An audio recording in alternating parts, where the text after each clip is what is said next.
And I love hearing from women who have not had any experience on the water, who reach out and say, wow, I want to do that too. Welcome to the Shipping Podcast, where I meet interesting maritime professionals sharing their passion for the shipping industry and their everyday job. I am your host. My name is Lena Gothberg.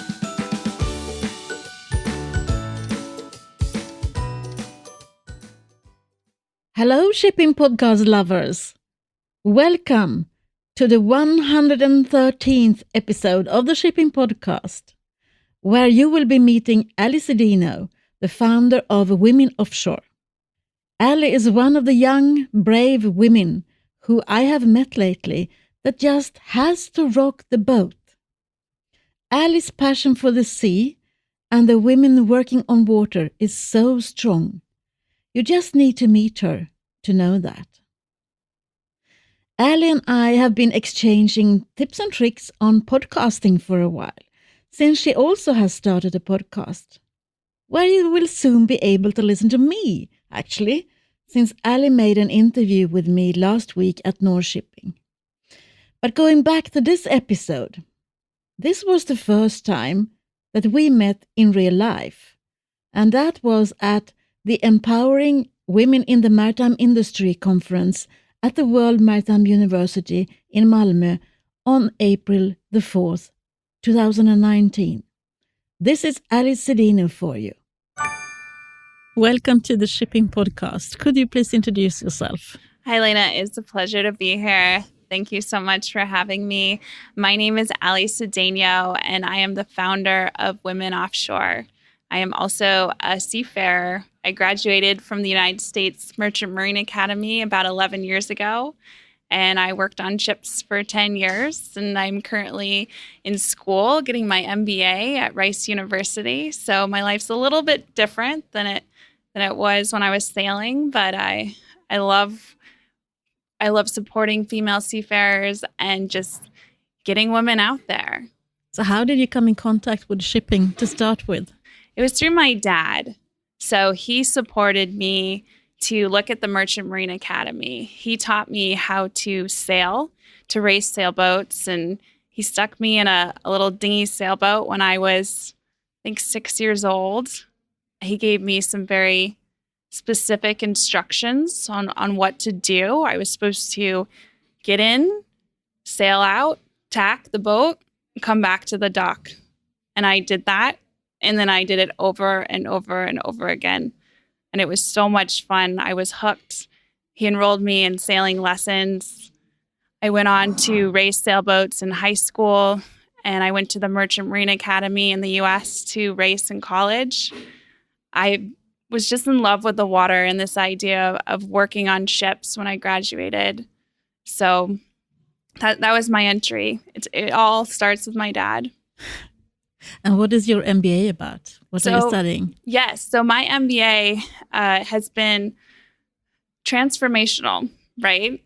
I am used to navigating, and now I'm learning finance and accounting, communication skills. I'm learning concepts I've never heard before in order to go into business. And so it's helped me grow Women Offshore, the organization I started, and hopefully bring in some more cash flows so that I can continue to grow it and just create that change in the industry to get more women into roles and get them the mentoring and the support that they need. How long do you study? How long is your MBA? It's 2 years. 2 years. Yeah, so I have a little over a year left now. That's good for me because you are a competitor. You're a competitor of mine, aren't you? Yeah, so I have a podcast too. It's not as popular as yours. I'm not as established. And because I have school and Women Offshore, and I also work for Transocean on the side, I only am able to get out about one episode a month. So it's not good much, enough. But I try. I interview women who are seafarers, and I get to talk to women who are all over the world. And it's fun getting to hear their stories, how they got into the industry. And recently I got to meet one of my listeners, So she is a cadet at a California Maritime Academy and approached me about how much that podcast had meant to her because she was doing her cadet shipping and she was the only cadet on board, the only woman on board, and the only American. So there were some cultural differences there, and she felt pretty isolated. When she would get to port, she'd look for my podcast, and it meant a lot to her to hear that. So even though I'm not able to produce an episode weekly or daily, getting it out once a month was enough for her, and that meant a lot to me, hearing that. When I started my podcast, I decided I couldn't drown people in podcasting because people were not used to listening to a podcast. So I couldn't be too often releasing an episode anyhow. Yeah. Can I ask you a question? Of course you can. Do you have any advice for someone like me who's getting a podcast going? What does it take to maybe get to that next level? What is a lesson that you learned that you think maybe transformed how you do your podcasting? I met someone who actually changed my mind, my mindset. And I realized that I can't just talk about stories and let people talk about themselves, as I started, and I still do. But now I have changed how I try and find guests that I think could make a difference to the people listening. Because that is me. I want to make a change. Yeah. So to speak to people who also want to make a change or are already doing that inspires me, and that inspires my listeners, I think. The second thing is, I think, consistency, because I'm building a loyal tribe of listeners, and now I have sort of trained them to expect a new podcast every other Friday. Wow, good. So if I don't do that, you could say that my podcast is released every month on a Sunday or whatever day you want. But if you say you're going to be there, then they will expect that. And if you're not there, they will be disappointed. Yes. And then you have achieved something. Yeah. Oh, absolutely. Sort of an expectation and so on. Yeah. So tell me about Women in Offshore. You spoke about it a little bit yesterday evening when we had the gathering. Yeah, I was a speaker at the Wisdom meet and greet here in Sweden, and it was great to meet women from Sweden as well as around Europe who are here for the Empowering Women in the Maritime Community event at World Maritime University. Yeah, it's a great conference. It's more than 300 women here. It is. It's sold out. And so I flew from Houston a couple of days ago to be here, and I was able to share my story to WISTA. And that was not only a lot of fun, but I got a little vulnerable in the process, sharing my experiences as a cadet, some of the challenges I faced, and how I use those experiences to fuel my passion to build Women Offshore and share resources with female seafarers to empower their careers. So what was your experience? Will you share it with us? Yeah, I can share some of it. So I went out to sea ready, I thought. I was really excited. I remember being 19 years old, and my very first ship was a positive experience. I got on it in Houston, Texas, and went around the world. I had a great captain who supported me. I was the only woman on board, but I didn't notice that gender difference. And then my second sea year was a little bit longer. The first year was just 3 months, and I went out for 8 months the second time. One of those ships, it was not a positive experience. I was, I think, very tired. I'd been out to sea for 6 months, and there was an engineer who approached me. I was the only woman on board. He liked to ballroom dance, and he said that he could teach me how to ballroom dance. I was interested, sort of. I thought, okay, I'll learn how to ballroom dance. And I agreed to do it as long as we could ballroom dance in the gym where people would be around. As you can imagine, ballroom dancing on a slow rolling container ship is not easy. I mean, ballroom dancing is not easy to begin with. No. but he taught me the foxtrot, the tango, the waltz, and he was a good instructor. At one point, I remember he asked me if we could move this dancing lesson to his cabin.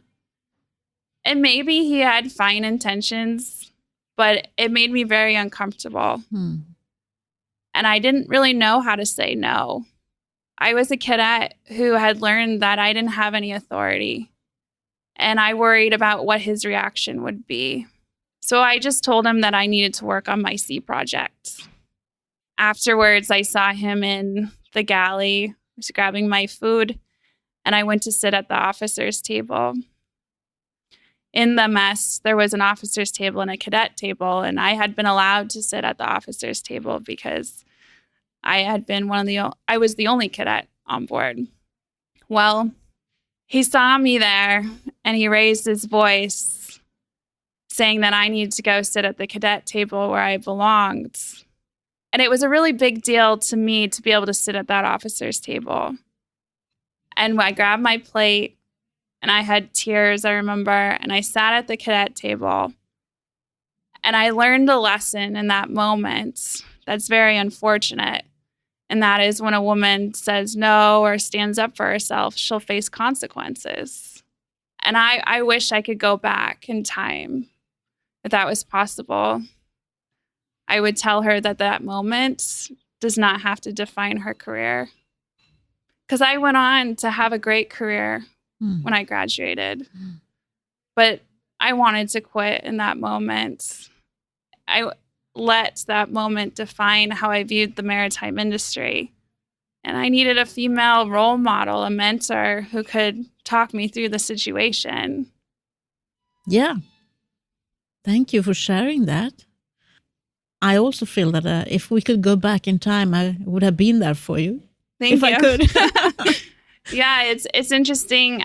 I get messages from cadets sometimes through Women Offshore who face experiences where they're unsafe, where they need guidance. And I try to point them to resources that can help them. And it breaks my heart knowing that they're going through tough situations. But there are great resources out there nowadays. The Seafarer Hotline is one that we recommend on Women Offshore. We have the number there and the social media pages where anyone who's struggling, whether that's a family of a seafarer or the seafarer, can reach out and seek help. And they're trained professionals for any sort of situation. It doesn't matter, even if you just need someone to talk to. And so it's nice to know that there are people out there that are proactive and helping and putting forth these great initiatives. But what I also know is that a lot of stuff doesn't get reported. It doesn't get said. Women hold it in. And as a woman in this industry, there were times where I didn't want to appear like I was a nuisance or playing the victim. And I just, something might happen. And I questioned what was that person's intention, give them the benefit of the doubt, and just try to continue on with my job. And looking back, there were situations where I shouldn't have just, played it off as nothing. I should have stood up for myself more, but I didn't know how to do that either. So at Women Offshore, we have a mentoring program where experienced female seafarers mentor women, and they provide their own experiences and show women how to get through some of the harder challenges. And it's something that's dear to my heart, and I created it to be the place that I always needed. So what is the bigger purpose of Women Offshore? So I think the biggest purpose of Women Offshore is that retention, to be a place where women can find camaraderie and an understanding. Because unless you've lived it, unless you've worked a rotation, gone out on a ship for weeks or months at a time, you don't know what it's like. And when you've been there, you've done it a couple times, you have an incredible bond with other seafarers who've lived that life. So at Women Offshore, we have sea stories, we share common experiences, we have resources so that women know that, hey, other people are going through this too. the good stuff, the bad stuff, and everything in between. It also, and I did not realize this when I was creating it, that since we're opening up a window into the maritime industry and the offshore energy industry, people outside the industry are seeing it. Yep. And I love hearing from women who have not had any experience on the water, who reach out and say, wow, I want to do that too. How do I get there? And I say, let's talk, and point them in a direction to companies where they can apply, schools they can go to, figure out how to get them into the industry. And what about men? Do you get support from them as well? Young men? Yes. Yeah. We have, I wouldn't say several, but we have quite a few men who are involved, who support Women Offshore. And we have a conference coming up in July, and men are going to be a part of that. We have a man who's a keynote speaker. We have a whole panel with men on it to talk about what does inclusion look like and how can men be more inclusive. And it's also an opportunity for them to learn from the women. So it's going to open up dialogue on what does that understanding look like from being a man who's leading a diverse workforce to a woman who's looking to a man for direction to mentor her. And I'm really looking forward to that panel, especially because on that panel, we have executives, we have men who are in fleets. And so you're going to get very different points of view from different experiences. And I haven't seen anything like that in this industry. So it's something that I cannot wait for. Best of luck with that, definitely. What do you think about the future for the shipping industry? What does that look like? I think for the shipping industry, the future is going to be different. Different is one way, but just so diverse. And shipping's already diverse, especially because it's across nations. But you're going to see diversity in other ways too, through education, technology. So many doors are going to open for people who never imagined themselves in this industry. And that's exciting. I've never been at sea, but after having started this podcast, I meet a lot of people, and I am a nerd for innovation. So I go look for people to interview about innovation. And my trend spotting is that it's the young women, 30, 35 years old, who knows the new stuff that we need to know in this industry. So they know all about the blockchain and autonomous shipping and 3D printing and all of that. That it's sort of like the women are bringing in the new stuff into things where I have always seen just men. Yeah, absolutely. One of my classmates from school at Kings Point, the Merchant Marine Academy, she worked on ships for about 10 years. I believe she has her master's license, and now she's working at Kongsberg in autonomous ships, and her career is taking off. It's fun to see that, and I love her energy around autonomous shipping and where that's going. So you're absolutely right. There are a lot of amazing women who have some incredible ideas around technology, and they're my age. It's fun to watch. Yeah, I totally agree with you. But I think you are doing something which I also try and do something about, the profile of the shipping industry. Because we need to raise that, as you are doing. But how can we do it together, more of us together? I mean, I know what you are doing, and I'm totally impressed, and more people needs to know that there is a need to raise the profile. Oh, absolutely. And I see some companies already doing this. I try to work with companies and getting these profiles out. So I'll write an article on Women Offshore about a woman's experience, and then I will find someone at her company who is in the communications department or HR, someone who can maybe answer a few of my questions about the article I've written, and then help get it out there. Because these stories are packed full of lessons learned and understanding. We're opening a window into the industry. And by using talented writers, head of communications at companies, and the seafarers' stories, we can put messages out there that just wow people and show them different avenues that they've never dreamed of.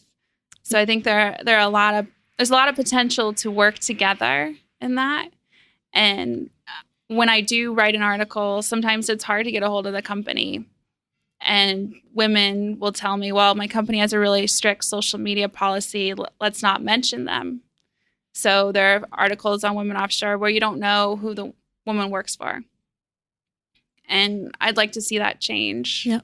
I'd like to see companies be more open and their lawyers get on board that it's not a complete liability if they get to approve it and read it and see what the message truly is, that this is about showing opportunity to people who wouldn't otherwise know. I think they could get on board with that. Because, I mean, a marketing strategy is just supporting the business strategy. And part of the marketing strategy is also social media. So I don't understand why people are so afraid of it.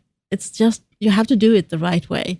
Then it could be the best tool for you to recruit people and to raise your profile as a company. But we need to do it also on an industry level, I think.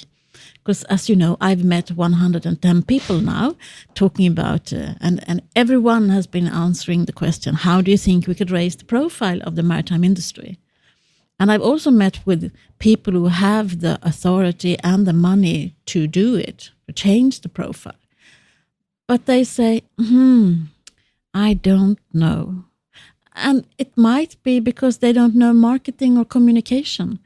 They are very good at something else, like leading an organization or putting up a business strategy. But they never thought about that it could be also supported by a marketing and communication strategy and a social media strategy. And I find it so frustrating because I know what to do. Yes, yeah. And I've been doing it for almost 2 years now. And it's amazing to see the response. Yes. From women in the industry, outside the industry, from all over the world. And I just love the success stories that come out of that. There's a woman who approached me from mining, another male-dominated industry. She was working as a welder in a refinery where she was one out of a few women out of 400 people. And she wanted to change. So she wrote me and we talked about what it could look like for her to work on to work on a ship. And she's been working at sea for the last 4 months. So there are all sorts of people out there who want to know about these opportunities, and companies need to showcase them on social media. I really believe that is the answer because I've seen it. I do it myself all the time. And I love talking to women all over the world who are just saying, wow, sign me up. I really love your positivism on this one. But you're so right, and I totally agree with you. It's not that hard. You just need to know what you're doing and how to do it. So did you ever have a role model growing up? My dad was my role model, also my grandmother. My grandmother passed away last year when I was at sea, and that was especially hard. And she always encouraged me to follow this career path into the industry and to sail on ships. And she loved social media. She loved just technology. And even when she was in her 80s, she had the latest Apple device, whether that was the watch or the iPhone. And we would FaceTime. We would just always stay in communication because of social media. She was on Facebook even. And losing her was really hard because she was that guiding voice throughout my life. And I keep her spirit with me. I remember stuff. I can still hear her voice encouraging me. And sometimes I think that Women Offshore is for her as well. It's part of her legacy that she instilled in me. Who do you think I should interview the next? Who do you want to listen to? Oh, that's a good question. I would really like for you to interview, and maybe this is I don't know if you can, but to interview the Secretary of Transportation in the U.S., Secretary Elaine Chao. Okay. I want to see her come on the show. She has been someone I greatly admire. It's fantastic to see a woman in that position as the Secretary of Transportation. I've loved her vision for the Merchant Marine, and I think she would make a great guest. Yeah. Okay. Well, you have just said it. I can't promise it will happen, but you said it, and it says something about you, who you want to listen to as well. Yeah. Thank you, Ali. I'm so happy that we finally got to meet in real life. Yes, it's been a while. I met you a couple of years ago on social media. Yeah, I've been a couple of years on social media. Yeah. Thank you for bringing me on the show. And best of luck with Women Offshore. Thanks. Thank you, Ali. I really wish you all the best with your upcoming conference in July and all the things you're planning to do before that. I think you are one of the brightest shining stars in this industry right now. And I sincerely hope that you will get the attention and the support that you deserve. If you want to find out more about Ali and Women Offshore, go to womenoffshore.org. Hey, no one has come back to me and answered the question I put in my last episode. What do you do for the greater good in our industry? You still have time to come back to me on that one. I think that is an important discussion to have, so I will pursue it and I'm waiting for you to write to me. Or send me an audio clip. You can do that on your mobile and just email it to hello@shippingpodcast.com. I must share with you that going to Norshipping meant meeting a lot of former guests on the Shipping Podcast. It was so great to see them again and give them a hug and listen to what they have been up to since we last met. Mind you, there were so many people, so there wasn't enough time to catch up with everyone, or to even see and meet people I knew was there, but there was too little time. I can, however, share with you that I managed to catch some interviews on tape for you, new ones. I hope you will enjoy them. They will be released late August, because that is how many great interviews I have up my sleeve now. Right now, I think I need to go back and dig into my inbox again. There is so much stuff in there since last week, and I have plans for the weekend, so I'd better take care of that. So, from me to you, over and out. Thank you for listening to the Shipping Podcast.